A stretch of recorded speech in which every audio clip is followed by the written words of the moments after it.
d'être venu pour cette rencontre avec le professeur Stephen Holmes. Alors Stephen Holmes s'exprimera en anglais parce que c'est ce qui était convenu, mais il comprend et parle très bien le français, donc ça permettra de prolonger la discussion en français si vous souhaitez poser des questions en français. Et du coup, moi, j'en profite lâchement pour vous présenter Stephen Holmes en français aussi, si vous m'autorisez. Donc Stephen Holmes est professeur de droit à New York University. Vous êtes titulaire de la chaire Walter E. Mayer. Et vous êtes aujourd'hui lauréat de la chaire Blaise-Pascal de la région Île-de-France, ce qui nous vaut le plaisir de vous accueillir à Paris et à la revue Esprit. Alors, vous êtes spécialiste de l'étude du libéralisme ou du constitutionnalisme libéral. Votre premier livre, dont je trouve la trace, porte sur Benjamin Constant, et vous avez prolongé ensuite ce travail sur la théorie, par un livre sur la théorie du libéralisme en 1995, et aussi un autre qui m'a intéressé en 1988 sur ce que nos libertés doivent à l'impôt, ce que coûtent nos libertés, que vous avez coécrit avec Cass Sunstein. Mais vous avez toujours travaillé aussi sur les tensions, les contradictions internes au libéralisme, et donc aussi ce qu'on pourrait décrire très rapidement comme la tentation impériale ou le développement d'un État profond, on en parlait à l'instant, qui est en lui-même un défi pour nos démocraties. Donc vous vous êtes, depuis les années 2000, beaucoup intéressé à la question du terrorisme. Et à ce qui a été peut-être une réaction disproportionnée, déraisonnable ou démesurée des États-Unis aux attentats du 11 septembre, et à ce que ce terrorisme faisait du coup en retour à nos régimes politiques. Et vous avez écrit un livre que je traduis spontanément par La cape du matador, donc en 2007, sur cette question. Alors, ce qui est peut-être plus surprenant pour un spécialiste de la démocratie libérale, c'est que vous connaissez aussi très bien la Russie. Et vous avez beaucoup travaillé sur les évolutions du régime politique en Russie depuis l'effondrement du système communiste, ce qui nous rapproche peut-être du thème de notre rencontre ce soir, donc que vous avez souhaité intituler The Light That Failed, et qui porte sur l'impératif d'imitation. Je vous traduis encore un peu spontanément. Donc la volonté d'imposer un seul modèle de démocratie libérale depuis l'effondrement de l'URSS, et du coup la façon peut-être dont ça nourrit des réactions anti-libérales ou illibérales aujourd'hui aux États-Unis, en Europe de l'Ouest, en Europe centrale et orientale. If I can add one last word, turning to English, I noticed that you have taught in the best American universities, New York University, Princeton, Chicago University, Wesleyan, so all of them, or a number of them, but you also take part, you also contribute to journals and magazines and publications that could be described as being less highbrow, which adds to the pleasure we have in greeting you today, because I feel that this, the middle ground between academic knowledge and public debate is really our preferred terrain here at Esprit. So for this reason too, I'm very pleased and honored to have you tonight, and the floor is yours. Thank you. So I should use this? Yes, probably because of the registration. Okay, well, thanks. Thank you so much. That was a kind introduction, and thanks for coming to listen to me. I'm going to, this is a project. I'm going to talk about a work in progress. It's actually, this is a book I'm writing together with Ivan Krastev, who you all, many of you know. And it's due in November, I think. So any comments will be helpful. And not only is it due very soon, but I think we've been trying to write this book for many years and rewriting it and replanning it. The current title is The Light That Failed, or How the West Won the Cold War and Lost the Peace. So this is an idea of what happened. It's an approach. We're trying to understand, we're trying to explain. It's not a full explanation, but explain how we went from the euphoria of 1989, which was a euphoria justified in the sense that there had been no nuclear Armageddon, so that was a good thing for everybody. Two, and an elimination, it seemed, of barricaded, closed border authoritarianisms of the kind we have still in North Korea, but it looked like they were going out of fashion. Two, what is today a general anxiety about the liberal world order, maybe an anti-liberal zeitgeist, because as you mentioned, one of my fields of study is anti-liberalism, seems to be coming back. The future of liberal democracy seems in question or creates a sense of anti-euphoria. So how did we get from there to here? Or I'll put it another way, in a certain sense, the West's soft power, what we thought was the West's soft power, that is devotion to democracy, liberalism, human rights, the rule of law, in some way has become a vulnerability and a weakness. And it seems like a point of attack against us. So how did that happen? A lot of factors we're not focusing on, although we mention, obviously, the natural weakening of the Atlantic Alliance at the end of the collapse of the Soviet Union, the rise of China, most importantly, the breakdown of the assumption that democracy and economic growth somehow go together. 9/11, which drove America crazy, made us two things, it is an important fact that the crisis of Europe today was produced by the United States, destroying the Middle East. I mean, this is a direct consequence of American action. There are other things, the technology, communication technology, the rise of inequality, and so on, all of these things. But we're focusing on one factor, one mechanism, and it has to do with the perverse consequences of what we're calling the imitation imperative, or the idea that there's really only one model of development which everyone must follow, that is the Western liberal democratic capitalist model, which had many perverse effects, and that's what I'm going to talk about. Start just briefly, 1989 was a strange revolution, strange because it was peaceful, it increased inequality, the winners left the country. I mean, that's an exaggeration, but it's unlike most revolutions. It has a certain oddity about it. Before I get into what I mean by imitation, I say one thing about my own background, and Ivan has his own approach to this, obviously, but I worked for Soros in the mid-90s on legal reform and on exporting Western legal models and on trying to, I had a motto at the time, which is, you can't learn what you can't do until you try. Basically, this was a very frustrating experience, and also frustrating because many of my Western colleagues approached post-communist societies with an unbelievable arrogance and an assumption that they could just impose their forms.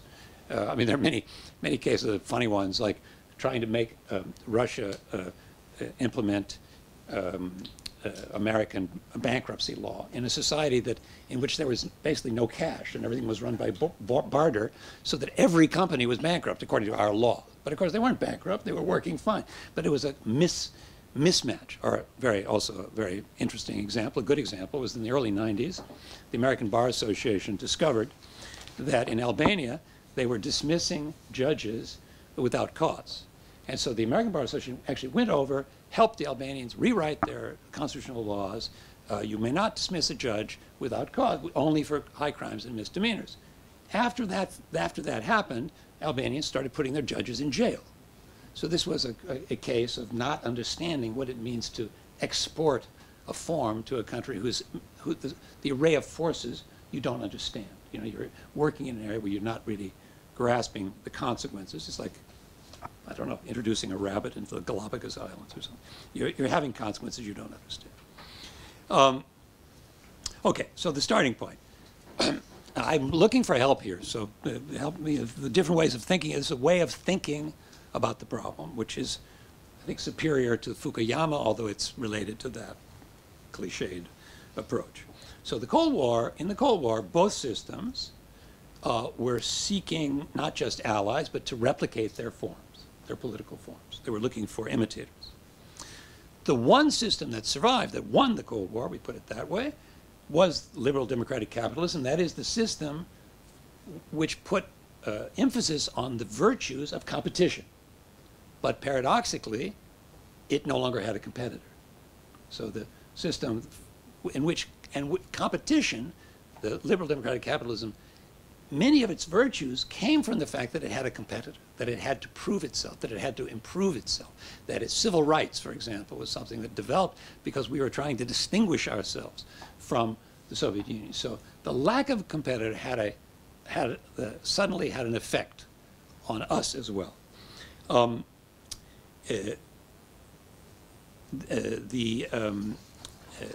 mean, this is more, I'm thinking more of a psychological effect. The Iraq War, which I mentioned earlier, was also an effect of the end of the Cold War in the sense that if we would have never tried such an adventure if there had been a Soviet adversary whom we might have gotten into a war with. So there was a sense of lack of the chastening power of the competition, which is also important politically. But we're talking here more about the psychological. So broadly speaking, there were 4 perverse consequences of and unintended consequences of the imitation imperative.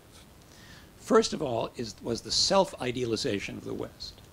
That is, we started to act, a warped self-understanding. And I'm really talking about America here, although maybe you can use this to describe the European Union.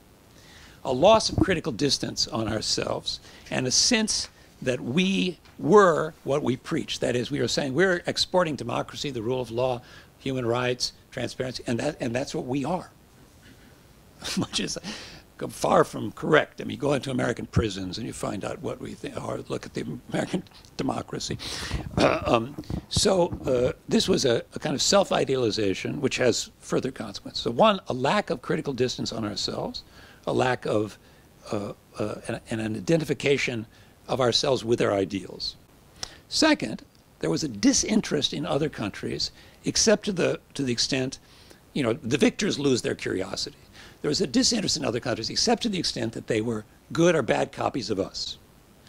In American universities, political science departments became much more moralistic after the Cold War than during the Cold War because we had a scale, you know, democracy, human rights, transparency, all these, you have this, and then all you're doing is measuring where countries fall on this scale. Like how much are you like or not like us? So and instead of being forced to try to understand other countries on their own terms because you were wary of their being seduced by communism, you needed to find out what the dynamics were and to try to approach them in a way that would make your system more attractive. You were only interested in them as like visiting a zoo. You know, you go to the zoo and you see what the animal doesn't have. He doesn't have an opposable thumb. He doesn't have the rule of law or something like this, as if it's you have this measure. It's a narcissistic disorder, which I think is very strong. And it has, as a consequence, is the third thing. So at first, lack of perspective on yourself. Second, loss of interest in others. Third, it produces resentment, very strong resentment. And it explains, you know, one of our big interests is Hungary and Poland. Why did these countries that looked like they were the biggest beneficiaries turn out to be so against the transition and have electorates that are so hostile to the European project in a way, even though not hostile to Europe? There was an antagonism. One of the interesting things is it's clear that Eastern European kind of Poland, they don't want to imitate America because they don't want to be multicultural, but they don't want to imitate Germany. This is what's interesting. Because why? Because the Germans, in order to erase their sense of guilt from having gone on a homicidal rampage around the world, they were erasing their national pride. But the Poles say, why should we erase our national pride? You know, our national pride was our resistance against the Nazis and our resistance against Moscow too. So we're not going to be like the Germans. I mean, Habermas can talk about constitutional patriotism, but that's like for the Germans. We don't want that. It doesn't have anything to do with us. We had so much more of a folk thing. So what's at stake here? Imitation, and we don't have a theory of it's not Gabriel Todd or René Girard and so on, but there is we're interested in the political imitation of the victors by the losers, or of the imitation of the strong by the weak, which is something that's gone on basically forever.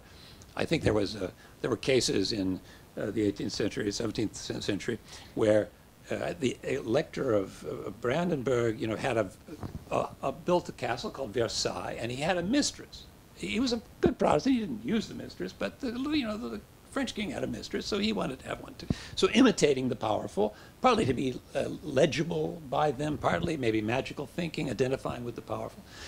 But it does have a psychological problem. There's a asymmetry. There's an inferiority of the imitation, and it's also something infantile. Imitation is very childish, and it produces adolescent rebellion. It also produces, I think, and maybe Jacques can help me think about this.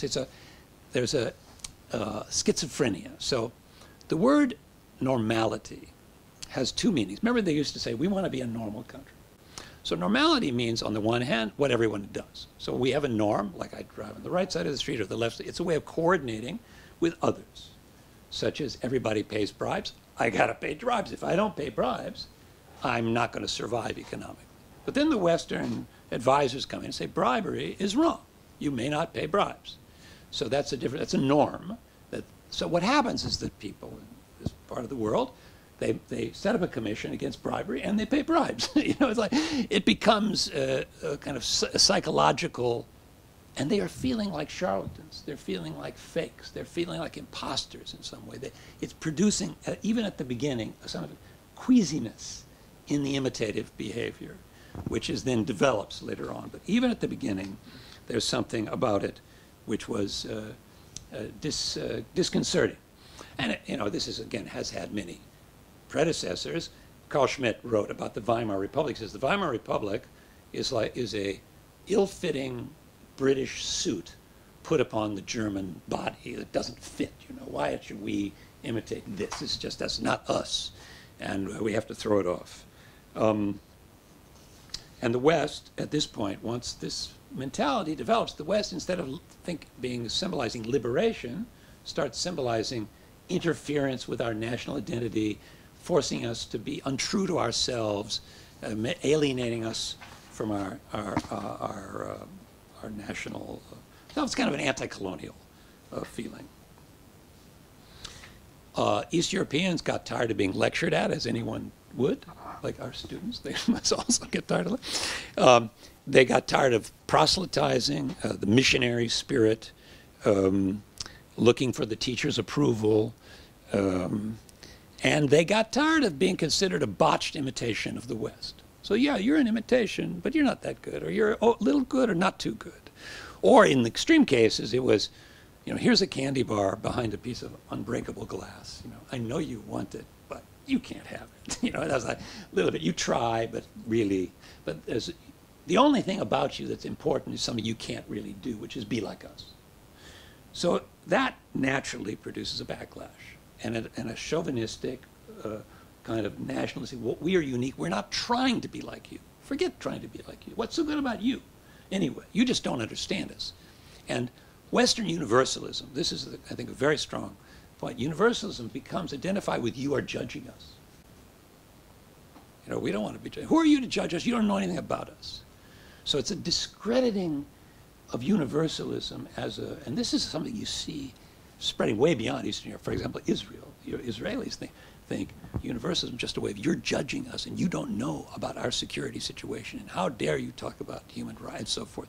So there's a resistance to this thought of as a kind of colonial. Now, there's many funny aspects of this. Like Orban, one of his things is he cites the fact that the EU can't discipline Hungary as proof that he's right. You see, the West is decadent, so we can't do anything. But prove that basically the vitality is somewhere else, which is kind of perverse since he's taking subsidies and so on. And he also says, well, that idea, we wanted to be normal. We wanted to be a normal country, but the West isn't that normal. There's all these gay business. This is where Orban and Trump aren't the same. But it's gay, it's transgender, it's gambling, casino capitalism, and so forth. And it is a typical. The Nietzschean analysis applies very well, which is resentment expresses itself in the following way: the thing we can't achieve, we decide it's of no value. So Western liberalism is of no value. It's just, you turn it and say, it's nothing. It's no good. And that appeals to people. So because if you say you're not going to succeed, the West Europeans have made it clear to you that you're not really going to join their club. So the way you manage it is to say that they're the ones who are rotten. And there's, you know, enough truth in it that you get away with it. In Poland, the interesting thing is that this anti-universalism goes so far as it becomes against the church. I mean, to be a Catholic in Poland, that's my impression, is to be Polish. It's like the Pope. I mean, that guy, he wants immigrants. He has all this universalistic idea. That's not good. We're Poland. There was actually a sondage, I don't know if I told you about that, in Poland, 5,000 people. And they asked, can a person with a dark skin become Polish? 100% said no. And there are no foreigners in Poland. It's a completely fantasy idea of saving yourself against this. So anti-universalism, and it's Kaczynski's way of talking about the protozoa and the diseases of foreigners, and very, you know, it's a very strong sense. It's a compassion cannot be, what does he say? Compassion is not a suicide pact. How do we, you know, sympathy with the other people? They're coming here. They're diluting who we are, and very strong, speaking very strongly against imitation. We must not imitate the West. We also must not innovate, which is another, because that's Western. We have to do either. We have to be ourselves. What are the other aspects of this? The fact that there's a element of hypocrisy that I mentioned earlier in the Western self-image makes it easy to reject liberalism. Say, oh, look, they talk about values, but they act on interest. They talk about universals, but look at how they behave. Look at their racism, whatever the other thing. So the hypocrisy becomes an excuse for rejecting the moral norms. Open borders, this is a very important change, that what was originally seen as freedom, with the freedom to travel, open borders are now seen as the gateway to invasion, and this is the language both Orban and Kaczynski use about immigration. It's an invasion of our societies and a loss of identity, and therefore there's suddenly a nostalgia for barricades. I mean, 89 was the knocking down of walls, and now walls become suddenly almost sacralized again. We need walls. We need barriers. We need, it's a reassertion of the need to fence ourselves off from the world out there that's so dangerous, and danger of destroying our identity. In the Hungarian case, it's quite different. That's a very small country in which there's a fear of demographic collapse and disappearing from the world. But it has there are similar. The language of liberalism was in general is also attacked because of its inadequacy for dealing with the experience of post-communism. So individual rights is the language of the liberal West, but the protection of individual rights has nothing to say about the stealing of the public patrimony. So the main experience of post-communism was that the public patrimony, which was built up by generations, was stolen by individuals, particularly individuals who had a connection with the old regime. And they're the ones who are always blamed first. And in fact, they then consolidate their theft by calling them property rights. So rights are identified with a violation of something basic, but they're not able to focus attention on the real injury. And also, individual rights don't tell you anything about national humiliation or feeling like losing your status in the world, and so forth. One of the Orban's this is such an interesting fact, that he regularly denounces meritocracy. Meritocracy that's connected with his fight against CEU. CEU is a meritocratic institution. That means Western standards. It means you're judging us. It means you're saying we have no merit. It means you're devaluing our sense and you're using it to lord it over us. And anyway, it's a lie, because who succeeds in post-communist society? It's the post-communists. They're the ones. They had connections. You know, this was, you could say luck, but it wasn't luck. They're the ones who, and they always denounce them first. It's like, forget meritocracy. That's hypocrisy. That's what you say. I mean, this is a funny thing in the U.S. too, because the one thing Trump really hates are black athletes. because that's the one part of society where you have to really have merit. You can't be a leg up. Your father can't give you $4 million. You have to be good at what you're doing. So that's pure meritocracy. But they can't stand them. And but he also doesn't believe in meritocracy. He believes that it's all, you know, insiders helping insiders, whoever's helping whom. And meritocracy is a myth. So it's hypocrisy. You talk this way, but it's actually covering up for the fact that you get a leg up by your social network. And liberalism is just a lie. There are no such things as, societies aren't made up of individuals. Societies are made up of weakly and strongly networked individuals. This, by the way, is true. And if you're a weakly networked individual, the police pick you up, you can be in jail for, you know, years. And if I get picked up by the police in New York, I call my dean, I'm out in 2 seconds. Because I have it's not me as an individual. And this is true if we try to accept the idea that they're nothing but individuals. There's something you're missing about how societies work. So this is not just the attack on the liberal worldview. It has a certain half-truth to it, which is important to recognize, otherwise it wouldn't be.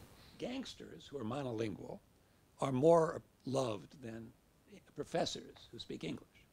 Because the gangster, whatever he is, how brutal he is, he can't leave the country. He's not a potential traitor. He's not someone who can go away. And it is such a tragedy. You know, like my friends in Hungary, the young people, they studied English. They were trying to help their country. But in the end, if you know English well or German, at a certain point, you can easily leave. And people put pressure on you and your children, and you do leave. So, but these people are hated as a fifth column in a way, or as representatives of outside forces. They're foreign-hearted, that's the word that Orban, they're foreign-hearted liberals who are working for Soros. And so there's an anti-Semitic thing there too. And it's a fear of it could be anxiety, in a way it's anxiety. They know there's out-migration, a lot of people are leaving, a lot of intelligent people are leaving. They don't like that, even though they can then attack them. And that's a parallel to the fear of in-migration. So there's a sense that openness, we're bleeding, we're being invaded, we're bleeding.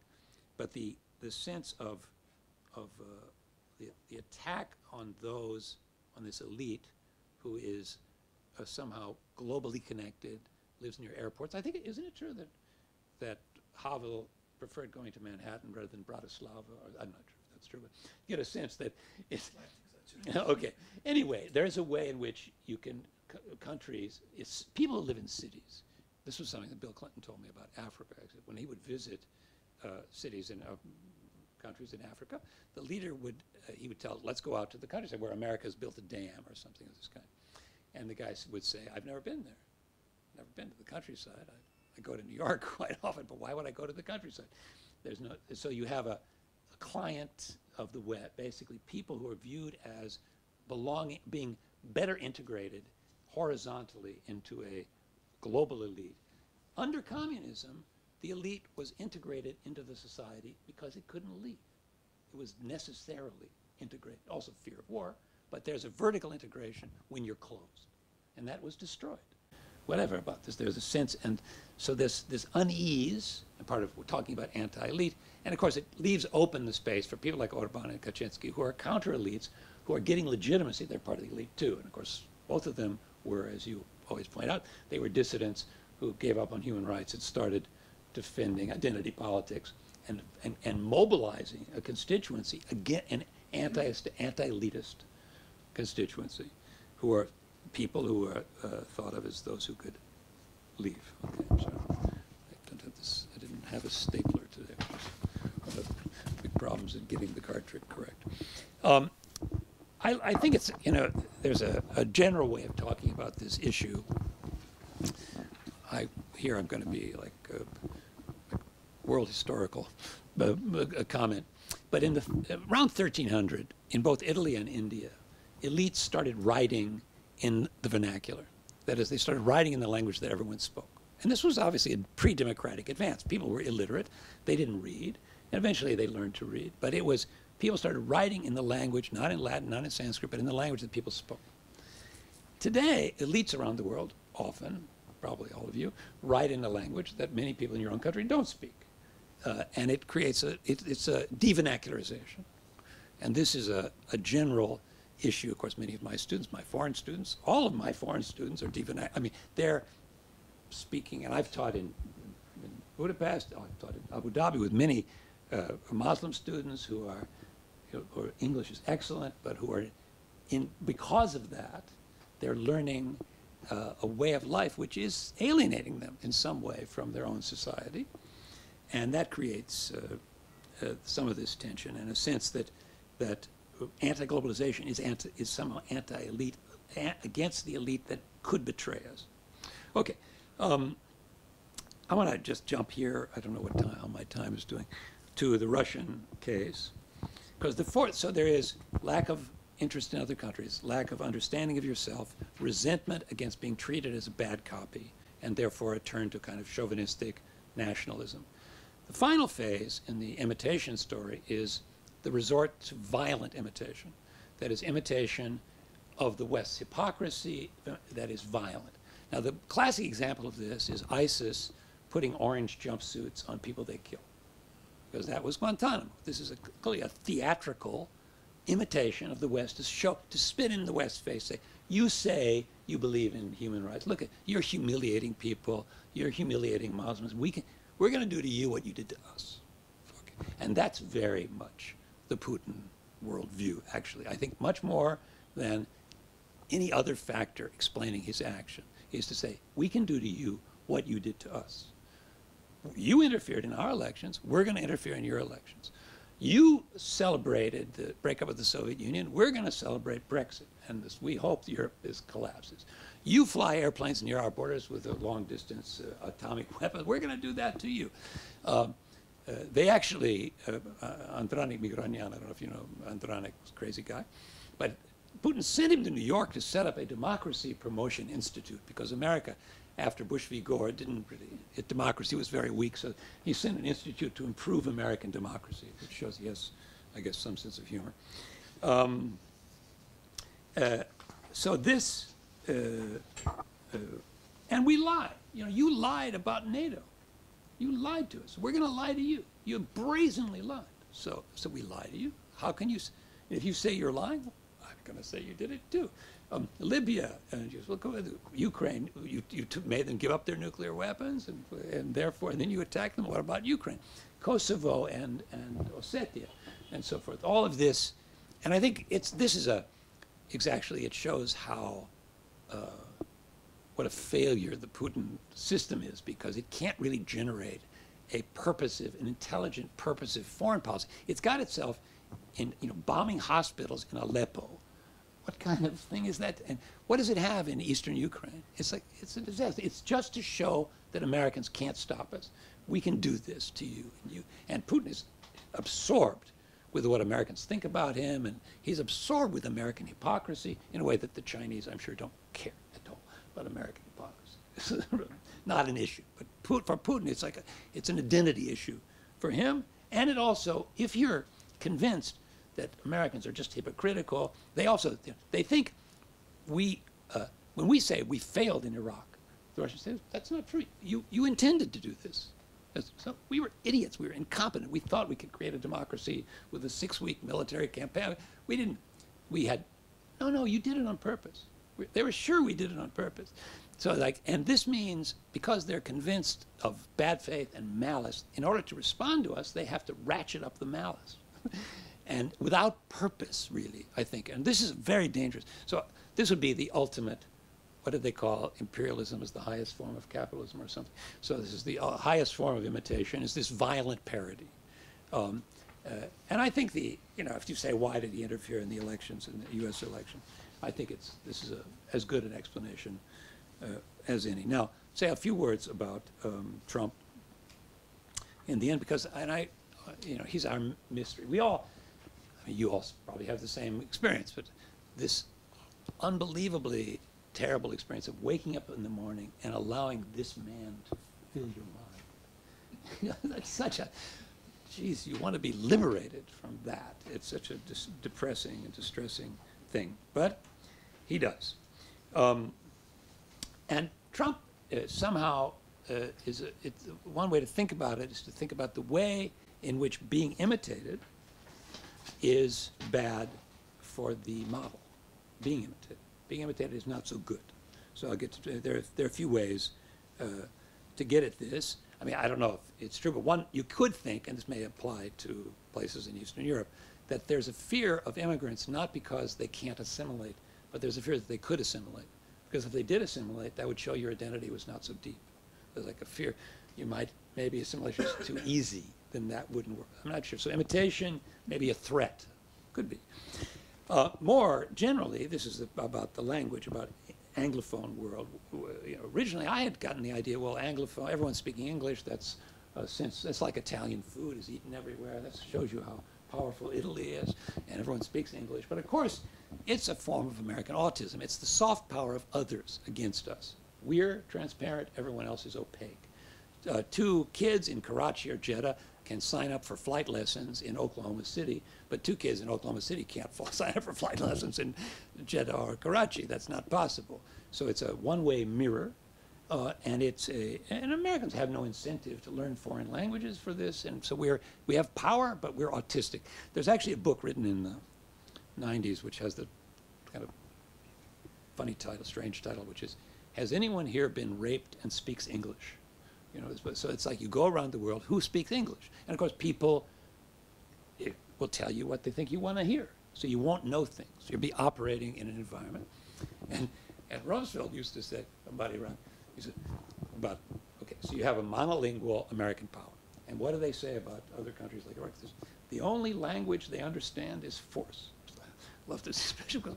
Of course they, yes, it's the way you communicate with them because you don't understand their language. Orban says Trump is a return to reality. He praises Trump, obviously, and he shares the love affair with Putin and so on. For Trump, this is weird. He thinks being imitated is a form of copyright infringement. He said, you know, we beat Germany and Japan. We beat them. And then they imitated us. And now they're beating us. That's terrible. We don't want it. This is instead of thinking we spread our model, this is a kind of a success of liberal democracy. And somehow this was an achievement of American diplomacy. No, they're laughing at us. They did better than us. We're losing. And multilateralism, which of course was created in order to avoid the pathology of bilateral system, which is a place for bullying and domination and conflict. He hates that too, in a way, because it's spreading. All right, and the thing that model imitation and imitators and imitated, it's not winners and losers, and you know, it's very confusing to him. He can't stand it. So I think that's a part of the story. We need to figure out how exactly. Amazingly, he has accepted the hypocrisy charge. And this is the great mystery of Trump, that for him, universalism, I said this earlier, is just a form of particularism. When he says, and I stress this statement, I'm not obstructing justice, I'm just fighting back. Because there is no justice, they're just groups. I'm a group, and there's another group. There's no justice. And when he's in a lawsuit, he doesn't care if he's right or wrong. He says, I'm going to sue you so much that you're going to go bankrupt, and then I'll win. Because there's no such thing as right or wrong. And this goes together with his disinterest in truth. So he said, why do you think why do you say Obama's not born in America? He said, people love it when I say that. There's the trivial example. He's in Mar-a-Lago, and he's taking somebody around. He says, look at these tiles here. They were made by Walt Disney. And the guy said, but Mr. Trump, that's not true. And he looked at him and said, why do you care? It's like I didn't care. It's a kind of nihilistic thing. But it applies to truth, it applies to justice. This idea that liberalism is just hypocrisy, that it's nothing but, and you can see this, his attack on democracy is so radical. The main norm of democracy is you don't put people in jail because they lose the election. That is not the reason. And he's up there screaming that you should put the opponent in jail. You think this is not very wise because there'll eventually be someone else. I mean, the historical experience is that you don't want to do that because you may be on the other side, but forget that for him. So it's there's an affinity, an elective affinity, which I don't quite understand, but it's a hatred of the world of imitation. It's a hatred of a world where there are no winners and losers. And that he shares in some degree with Putin, because it could be, and people do say, that the great liberation, that what made Putin really the hero of Russia, was to liberate himself, liberate the country from the post-89, post-91 narrative, false narrative that the end of communism was a win-win, that everybody was a win, and that you were free too. But they lost so much of their territory, the life expectancy plummeted, and so on. Russia really suffered. And Putin said openly, we lost. And it was the greatest political tragedy, and so on and so on. He said, we lost. And that broke the narrative of no winners and losers. And in some sense, this is I haven't really worked this out, but there is a way in which that rejection of a picture of a world without strong winners and losers is something that keeps him together. And of course, it is true that he and Putin share this one central foreign policy goal, which is to break up the European Union. So that seems like that's a very practical expression. There is an affinity there, which we would like to kind of get underneath and discover something apart from the compromat and the money laundering and all the other criminal things that tie Trump to Moscow, which are all true. But they're not there's something else that's deeper, that's worth looking at in this broader perspective. Okay. It's in two parts, but I think they're related. So the first thing is this feeling that well, I guess maybe I could ask, how do you feel that this critique of liberalism that we hear from Orban, say, or Kaczynski, is it very, very different from the kind of critique that you could hear from the Chinese or from communist Russia? How different is it? It's on the right. It comes from the right, obviously, but this whole idea of decadent or being weak or lacking purpose or being hypocritical, was that there also pre-89 from very different groups of people? And also, how come this doesn't produce, it doesn't produce an alternative ideology, right? It just runs on empty. It runs on, it's just anti-liberal, but it doesn't come up with a whole new ideological model, or do you think it will eventually? Well, I think that's very true in some cases. Of course, it's an old leftist idea that liberalism is just hypocrisy. It's just, it's the as Foucault says, justice is just in the service of the police or something. There is no such thing as justice. So I think that's been around. The question is, when does it become the basis of political movements? So that's a kind of Tocqueville point. It's not who lights the match, but why is the straw dry? Why does it become something that it becomes politicized and widely politicized? So the critic has been there. I think the Chinese are not so interested in American hypocrisy. And it is true that the Chinese are part of the story that we've been telling, because their mode of imperial expansion does not require imitation. They're not trying to make people like the Chinese. They're not asking people. They're not judging people. They go to synagogue. They build the port. They build the road. They're investing money. They leave people alone. And they're not trying to make them uncorrupt or transparent, for God's sake. It produces resentment, too. I mean, it's not that it's resentment-free, but it's a very different. And in a sense, that the great winner of all this is China, because here we are fighting out these battles, and the Chinese are just going ahead, creating a very different kind of world, a very different model.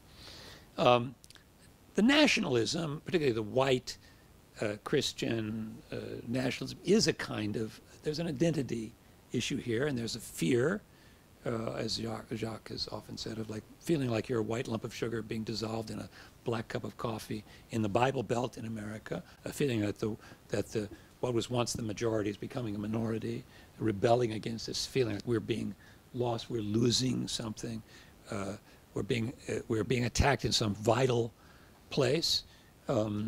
That's why the Merkel kind of argument, which is we're not having enough children to reproduce ourselves, that's why we need immigrants in places like Bulgaria, that's horrible, because that's just saying you're dying.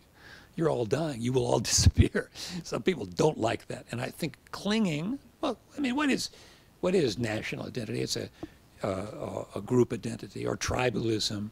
It's a fictional way to believe you can survive your own death. You can live longer than yourself, and you can live over time. And if that's being attacked, if suddenly your ability to think that your group will be diluted or destroyed or undermined or disappear like the Byzantine Empire, and if it will vanish, that's a very existential attack. And people react to that. And I think Trump is playing with that. And all of these guys, I mean, you see them. It's different in Poland and Hungary. In Hungary, Orban is using this, and he's using the attacking, particularly the hypocrisy of liberalism, saying that money was distributed not because of markets, but because of connections, and we should protect the people. And he uses this populace to redistribute the property to his friends. So he covers, what he's doing is just really basically kleptocracy and stealing and using networks, his own networks, but he's able to cover it by this appeal to the true Hungarian people who are not understood by, and he mentions Trianon and how being integrated into the world system was an attack on the Hungarian nation. So I agree. I don't know how seriously you take that. It's clearly he's a cynic, I would say, but he appeals to people something they feel very strongly, like their identity, whatever that is being threatened. They're fearful. There are no immigrants in Hungary, no, none. But they somehow imagine that they're going to be swamped demographically. And so it's a very emotional thing. It's not just empty. I mean, you could say it's empty. It's not ideological, but it's existential.